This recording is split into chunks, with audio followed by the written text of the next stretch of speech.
Hello student, आप सभी का वैष्णव सर की मैथ क्लास में बहुत बहुत स्वागत है।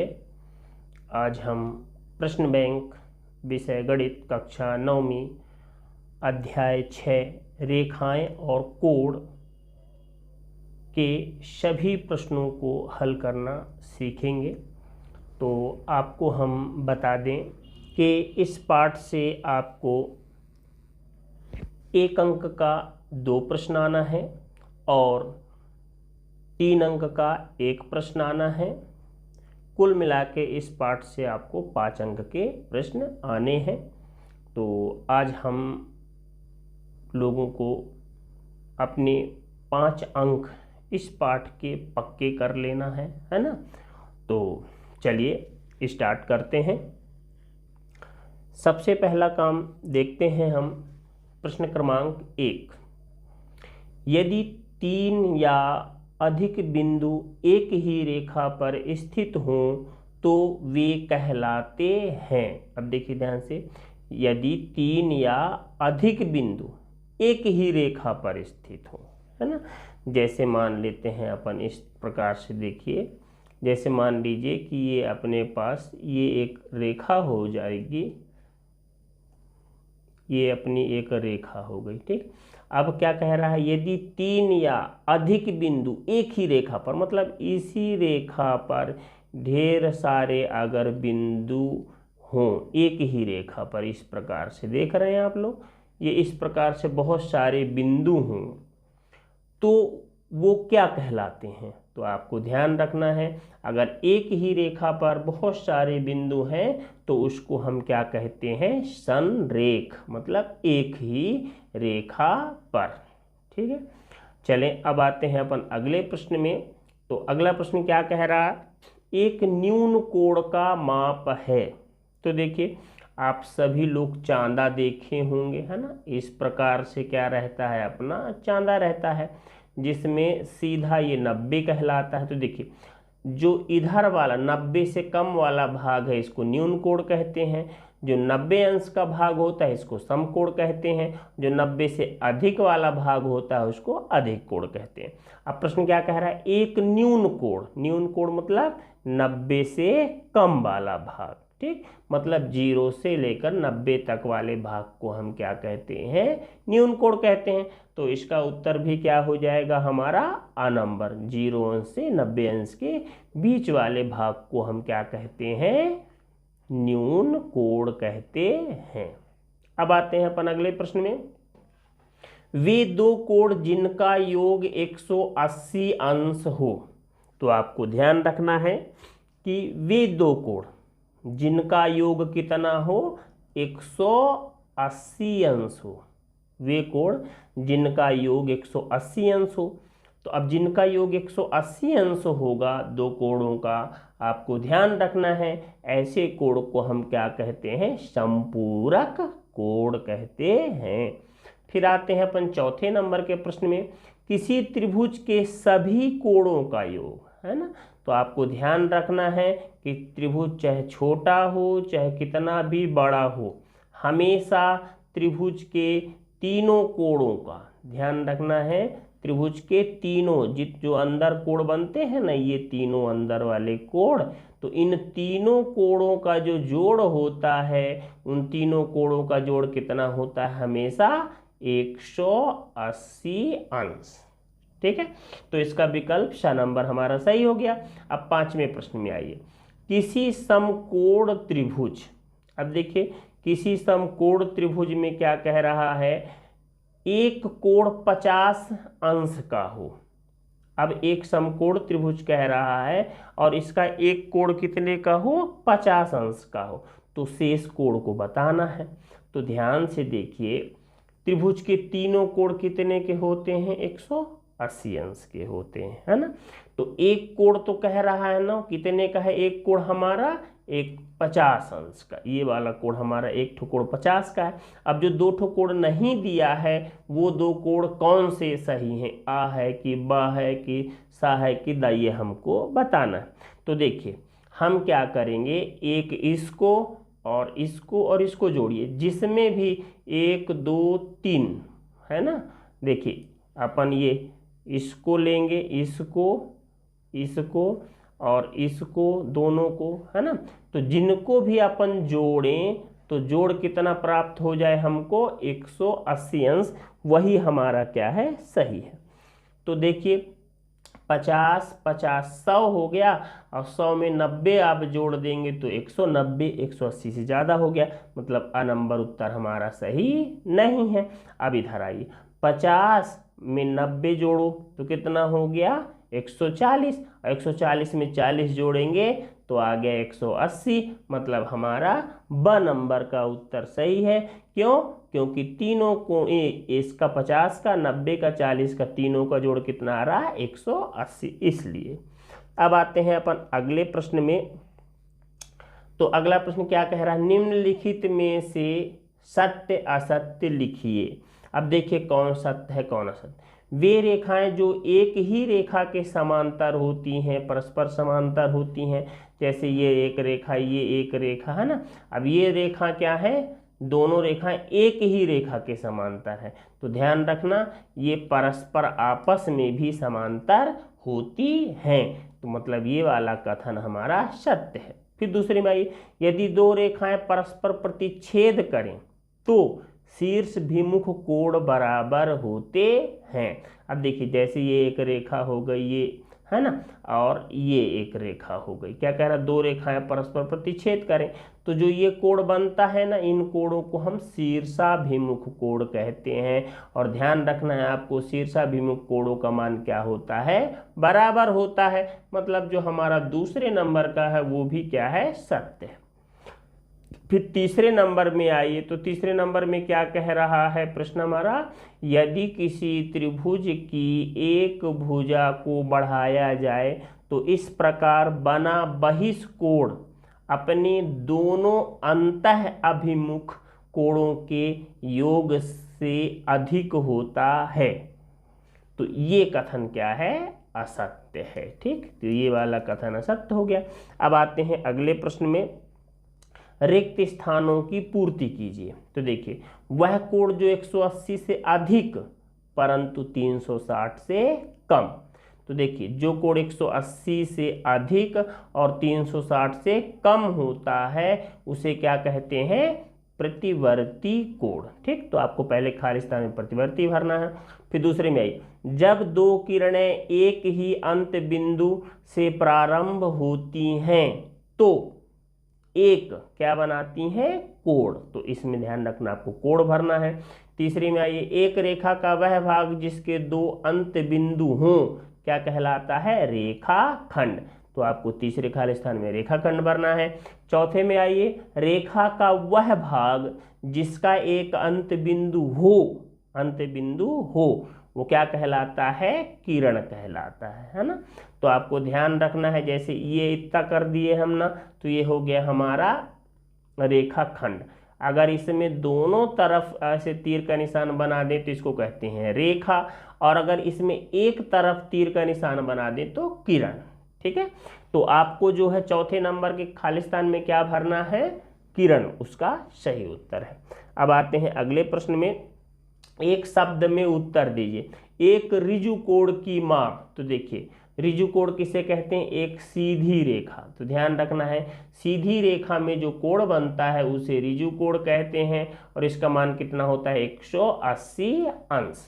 तो पहला का उत्तर क्या हो जाएगा हमारा, 180 अंश। दूसरे में आइए, अधिक कोण की माप की परास, तो देखिए हम अभी बताए थे ना, चांदा इस प्रकार से होता है ना, और इसमें जो है 90 से इस तरफ वाले भाग को न्यून कोण कहते हैं और 90 से इस तरफ वाले भाग को अधिक कोण कहते हैं। तो देखिए ये हो गया 90 और यहाँ पे होता है 360, तो 90 और 360 के बीच वाले भाग को क्या कहते हैं हम, अधिक कोण। तो इसकी परास क्या हो जाएगी, 90 से लेकर 360। ठीक है, तो इसका उत्तर हो जाएगा 90 से 360 अंश आपको भरना है खाली स्थान में। अब आते हैं तीसरा, समकोण, एक समकोण की माप, तो आपको ध्यान रखना है 90 अंश वाले कोण को ही हम समकोण कहते हैं, तो एक समकोण की माप क्या हो जाएगी, 90 अंश। ठीक है, ये उत्तर हो गया। अब आते हैं अगले प्रश्न में। तो देखिए प्रश्न क्रमांक 5। तो प्रश्न क्रमांक 5 क्या कह रहा है, दी गई आकृति में पी क्यू आर की भुजाओं क्यू पी और आर क्यू को क्रमशः बिंदुओं एस तथा टी तक बढ़ाया गया है। यदि कोण एस पी आर बराबर 135 अंश और कोण क्यू पी क्यू टी 110 अंश हो तो कोण पी आर क्यू का मान ज्ञात करना है। तो चलिए इसको हल करते हैं। सबसे पहला काम इसमें अपन आते हैं, देखते हैं हल। तो देखिए अब इसमें चित्र को देखते हैं अपन।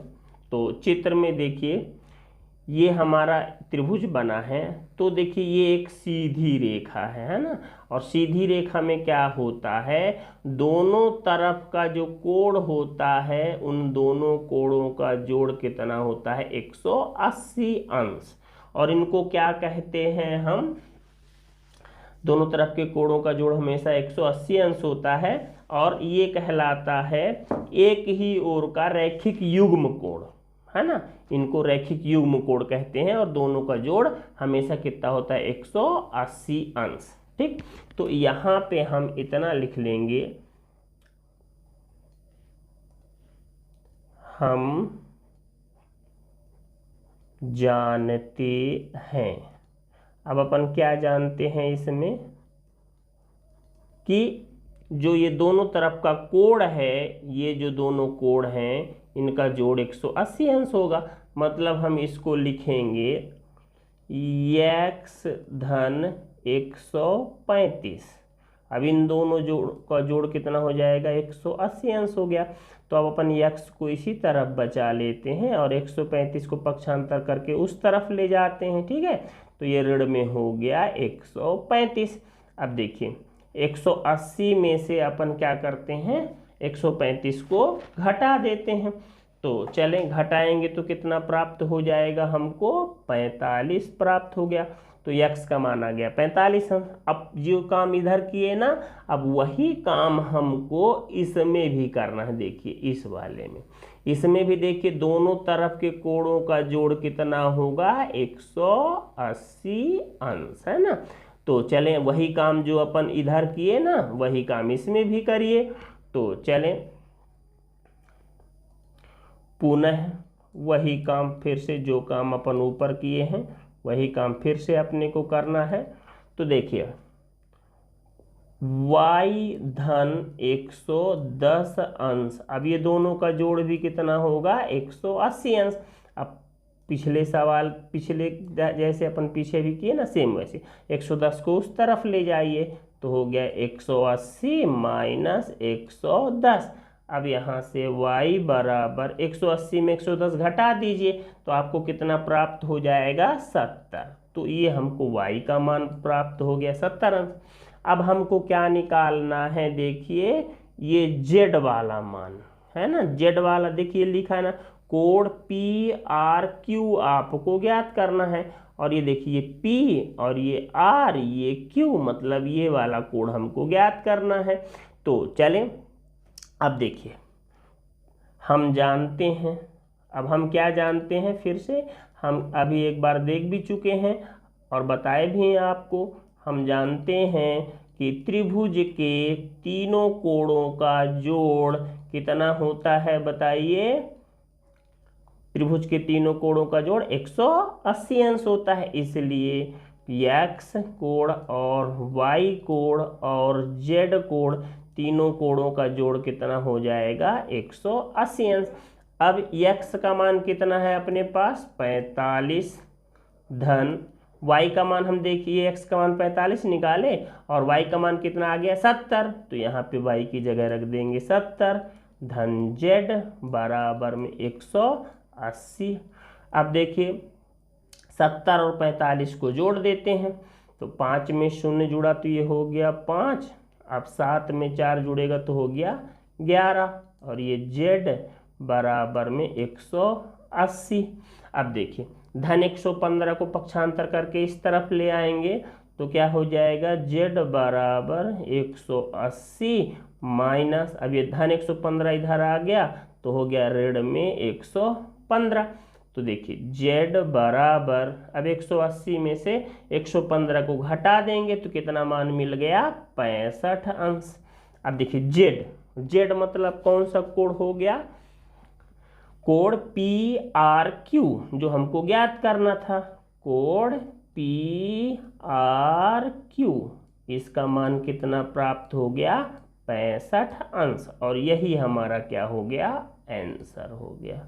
ठीक, समझ में आ गया आपको। चले अब आते हैं अपन अगले प्रश्न में। अगला प्रश्न क्या है, प्रश्न नंबर 6 कह रहा है, सिद्ध कीजिए कि दो रेखाएं जो एक ही रेखा के समांतर हों परस्पर समांतर होती हैं। तो चलिए अब हमको सवाल, ये प्रश्न ये कह रहा है कि जो हमारी ये यल वाली रेखा है, ये एल रेखा है ना, तो ये रेखा जो है यम के भी समांतर है और यन के भी समांतर है। ठीक है, जो हमारी ये यल रेखा है ये इस यम के समांतर है और यही यल वाली रेखा हमारे यन के भी समांतर है। तो हमको ये सिद्ध करना है कि हमारी यम रेखा और ये यन रेखा, ये दोनों रेखाएं भी आपस में क्या है, समांतर है। तो हम इसमें क्या करते हैं, एक रचना कर लेते हैं। एक ये के तिर्यक छेदी रेखा खींच लिए है ना, तो ये तिर्यक छेदी रेखा जब हम खींचे तो हमको एक कोण x प्राप्त हुआ, एक कोण y प्राप्त हुआ और ये एक कोण z प्राप्त हुआ है ना। तो यही लिखे हैं। अब चलिए इसको हम क्या करते हैं, हल कर लेते हैं। तो देखिए यहाँ पे सबसे पहला काम जो है हमारा, ये कोण x और ये कोण y, ये दोनों कोण क्या होंगे, बराबर। क्यों बराबर होंगे, क्योंकि ये दोनों कोण संगत कोण कहलाएंगे। ठीक है, तो चलें यहाँ लिखेंगे कि जो हमारा कोण x है, कोण x बराबर होगा कोण y के। ठीक, और क्यों बराबर होगा, क्योंकि ये कौन से कोण है, संगत कोण। कौन से कोण है, संगत कोण है। ठीक है, अब आते हैं फिर से, देखिए जो हमारा ये कोण है, ये y वाला, सॉरी ये x वाला कोण और ये z वाला कोण है ना, ये दोनों कोण भी बराबर होंगे। क्यों, क्योंकि यल रेखा और यन रेखा ये दोनों समांतर हैं। तो कोण x और कोण z ये दोनों कोण क्या होंगे, बराबर होंगे और ये भी संगत कोण होंगे। मतलब जो है हमारा कोण x बराबर होगा काहे के, कोण z के। ठीक, और ये भी कौन सा कोण है, संगत कोण, इसलिए। ठीक है, बहुत ही आसान है, सबको समझ में आएगा। देखिए अब तो ये बराबर हो गए। अब इसके बाद यहाँ से आपको कुछ दिख रहा होगा और स्पष्ट हो रहा होगा। क्या दिख रहा होगा, ध्यान से देखिए कि इधर साइड लेफ्ट बराबर है, यहाँ भी कोण x, यहाँ भी कोण x, लेफ्ट हैंड बराबर है ना, तो ये राइट हैंड भी क्या होंगे, बराबर। मतलब कोण y और कोण z भी क्या होंगे, बराबर होंगे। तो कोण y बराबर होगा काहे के, कोण z के। ठीक, अब ये देखिए तो हमको कोण y और कोण z दोनों क्या हो गए, बराबर हो गए। अब देखिए जब ये दोनों कोण y और कोण z ये दोनों कोण बराबर हो गए, इसका मतलब इनके संगत कोण बराबर हो गए। जब ये संगत कोण बराबर हो गए तो हमको क्या स्पष्ट हो गया कि जो हमारी रेखा यम है और ये हमारी रेखा यन, ये दोनों रेखाएं क्या होंगी, आपस में समांतर होंगी। ठीक है, तो चलें, इसलिए जो हमारी रेखाएं हैं, यम रेखा समांतर होगी, किसके समांतर होगी, हमारी यम रेखा यन के। और यही हमको क्या करना था, सिद्ध करना था। अब आते हैं अगले प्रश्न में, प्रश्न क्रमांक 7। तो प्रश्न क्रमांक 7 क्या कह रहा है, दी गई आकृति में, अब हमको जो आकृति दी गई है इस आकृति में देखिए ए बी रेखा है ना, जो हमारी रेखा ये ए बी वाली रेखा है, यह रेखा सी डी के समांतर है, ये दिया है ना। और क्या दिया है देखिए, जो सी डी रेखा है वो ई एफ के समांतर है, मतलब जो हमारी ये सी डी वाली रेखा है वो ई एफ के समांतर है ना। मतलब ये प्रश्न में दिया है कि ये वाली रेखा ये वाली रेखा ये दोनों समांतर हो गई। अब उसी प्रकार जो ये वाली रेखा और ये वाली रेखा भी क्या हो गई, समांतर हो गई, है ना। और हमको मान भी दिया है y अनुपाते z का मान 3:7। तो हमको क्या करना है, इसमें x का मान ज्ञात करना है। तो चले हल करते हैं इसको। सबसे पहला काम हम लिख लेते हैं, दिया है। तो देखिए हमको क्या चीज़ दिया है इस प्रश्न में, हमको दिया है कि जो हमारी ए बी रेखा है समांतर है काहे के, सी डी के। और एक चीज़ हमको क्या दिया है कि जो हमारी सी डी रेखा है समांतर है काहे के, ई एफ के, ये हमको दिया है, ठीक। और हमको ये भी दिया है देखिए y बटे z, इसका मान कितना दिया है हमको, 3/7, है ना। तो अब हमको ये मान भी दिया है। अब इसके बाद क्या करें हम, देखिए इधर से y बटे z बराबर जो हमको दिया है इसमें से हम मान निकाल लेते हैं, है ना। तो या तो ज़रूरत जिसकी समझ में आए आपको, चाहे y का निकाल लें और चाहे z का, कोई दिक्कत नहीं है उससे। तो चले हम यहाँ पे क्या करते हैं, हम z का मान निकाल लेते हैं। तो z का मान निकालना है तो कैसे निकालेंगे, तिर्यक गुणा कर दीजिए, ठीक है। तो चलें, तो z का गुणा 3 में तो हो जाएगा 3z बराबर, अब 7 का गुणा y में तो ये हो गया 7y। तो यहाँ से हमको z बराबर मिल गया 7y बटे 3। तो ये हमको z का मान प्राप्त हो गया। अब फिर से देखिए इधर पे, सबसे पहला काम जो हमारा कोण y, अब आप चित्र को देखिए, जो हमारा कोण y है और ये w, ये दोनों कोण बराबर होंगे, है ना। क्यों बराबर होंगे, क्योंकि ये दोनों कोण कैसे हैं, शीर्षाभिमुख कोण है ना। ये दोनों कोण शीर्षाभिमुख कोण हैं। तो यहाँ पे लिख देंगे, चूंकि जो हमारा कोण है, कोण y बराबर होगा किसके, w के। क्यों बराबर होगा, क्योंकि ये हमारे कौन सा कोण कहलाता है, शीर्षाभिमुख कोण। तो ये कोण बराबर हो गया, है ना, ये शीर्षाभिमुख कोण हो गया। अब चलिए इसको भी ध्यान रखना, इनकी ज़रूरत पड़ेगी अपने को। फिर इसके बाद देखिए जो कोण हमारा W और Z, ये देखिए ये W कोण और ये Z कोण, है ना, ये इस रेखा और इस रेखा के बीच में बन रहे हैं ना, ये W और Z वाले कोण। तो देखिए एक ही ओर के अंतः कोणों का जोड़ हमेशा 180 अंश होता है। तो जब ये एक ही ओर बन रहे हैं तो इनके दोनों कोणों का जोड़ 180 होगा, मतलब W धन Z, इन दोनों का जोड़ कितना होगा, 180 अंश होगा।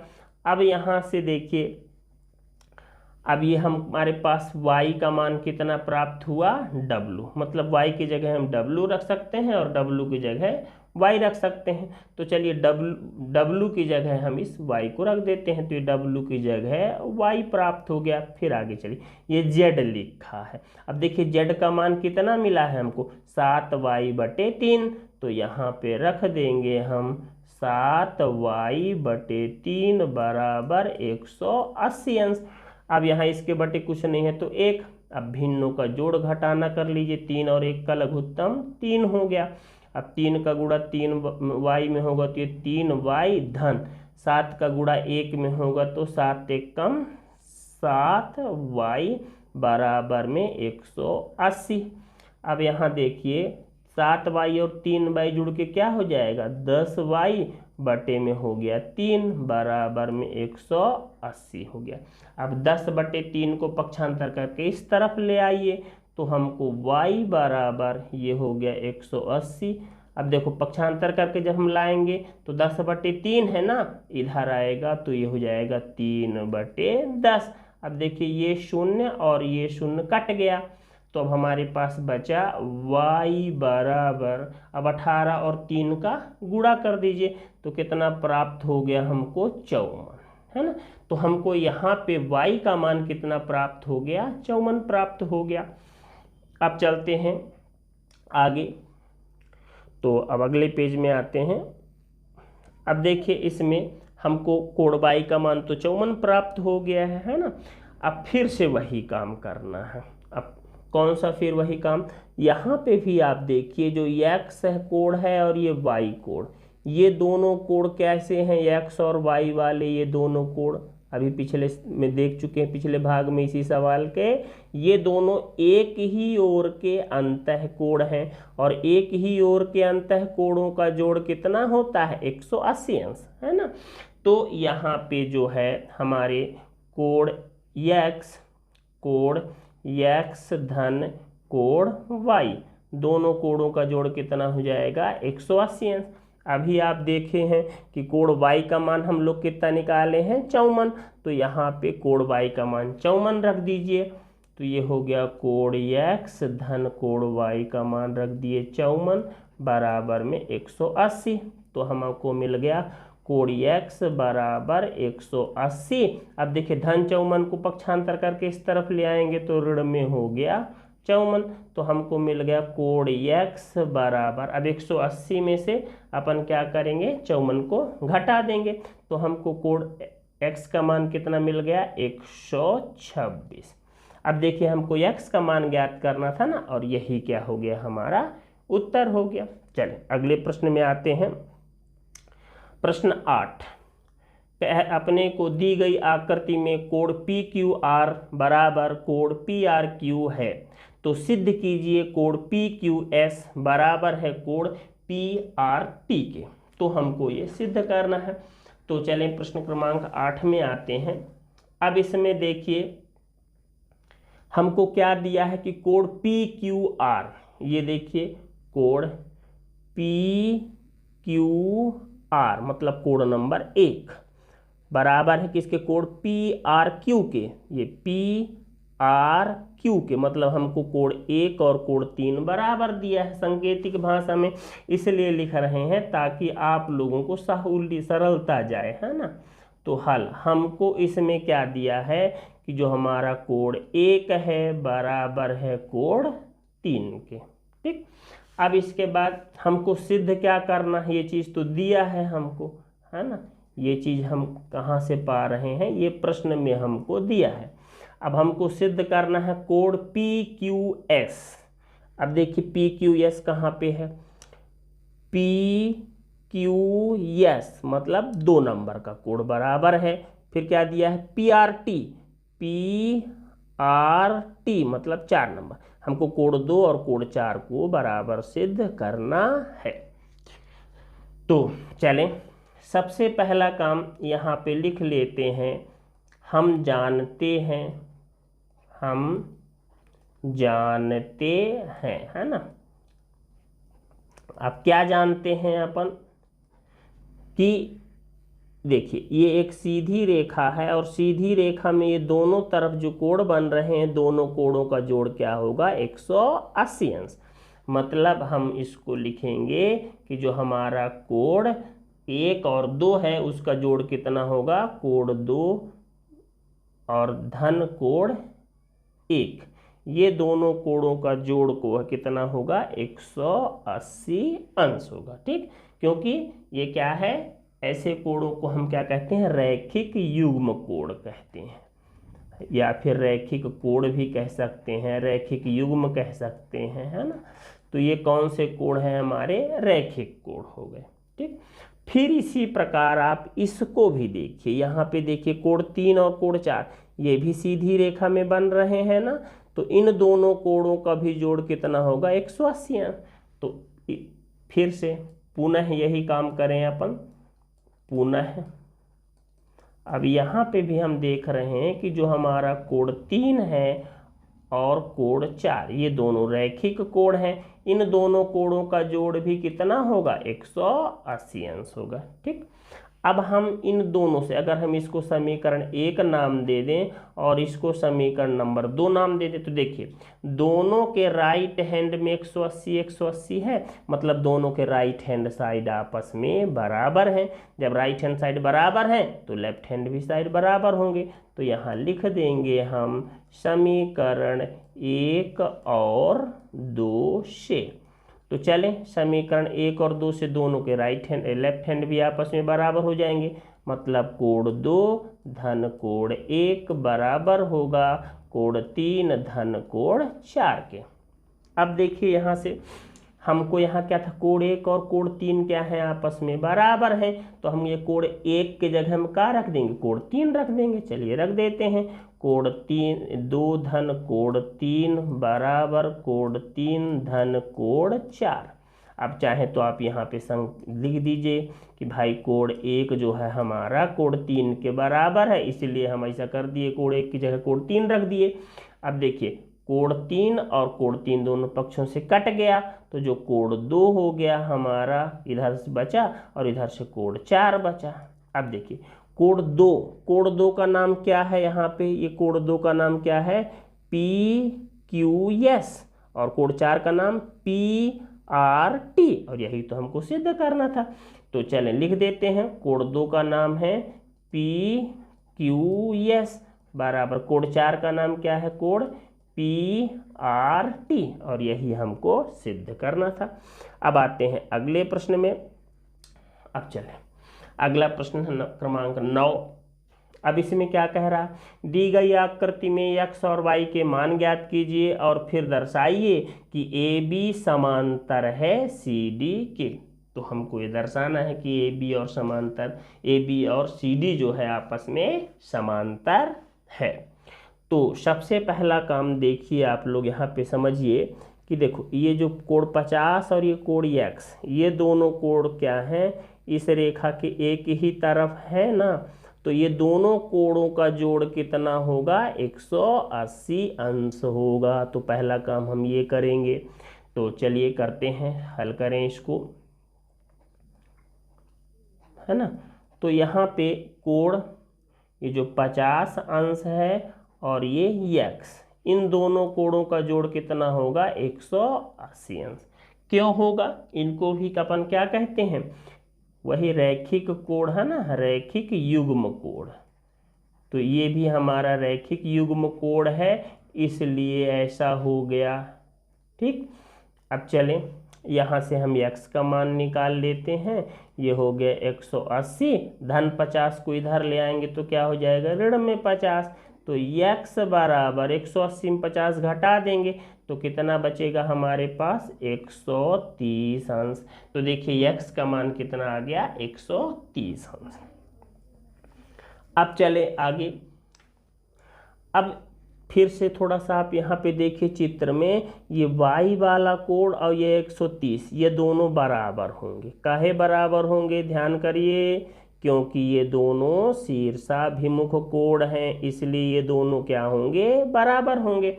तो चलिए लिख लेते हैं इसको। चूंकि जो हमारा y है बराबर होगा 130 अंश। क्यों? क्योंकि ये कौन से कोण कहलाएंगे? शीर्षाभिमुख कोण, है ना, इसलिए। चलें अब आगे आते हैं। तो y का मान भी 130 हो गया और x का मान भी 130 अंश हो गया। तो दोनों कोण, दोनों x और y के मान 130 आ गए ना। अब यहाँ पे अब देखिए, हम जानते हैं, क्या जानते हैं अपन? यदि एकांतर कोण बराबर हों तो वो दोनों रेखाएं समांतर होती हैं। तो इधर पे देखिए जो x है और y है, ये दोनों एकांतर कोण हैं और दोनों का मान कितना मिला है? 130 अंश। देखिए चित्र में थोड़ा सा, ये x और ये y, देखो एकांतर कोण का होता है, एक लाइन के इस तरफ बनता है और एक लाइन के इस तरफ, इनको एकांतर कोण कहते हैं। अगर एकांतर कोण बराबर हो जाएं तो क्या होता है, एकांतर कोण बराबर होने से हमारी ये दोनों रेखाएं क्या हो जाएंगी, समांतर हो जाएंगी। अगर एकांतर कोण बराबर हो जाएं तो ये दोनों रेखाएं क्या हो जाएंगी, हमारी समांतर हो जाएंगी। मतलब हमको क्या स्पष्ट हो गया कि अगर ये एकांतर कोण बराबर होंगे, इसको आप इधर लिख सकते हैं कि ये कौन सा कोण है, एकांतर कोण। और जब एकांतर कोण बराबर हो जाते हैं तो हमारी जो रेखा ए बी रेखा और समांतर होगी काहे के, सी डी के, और यही हमको सिद्ध करना था।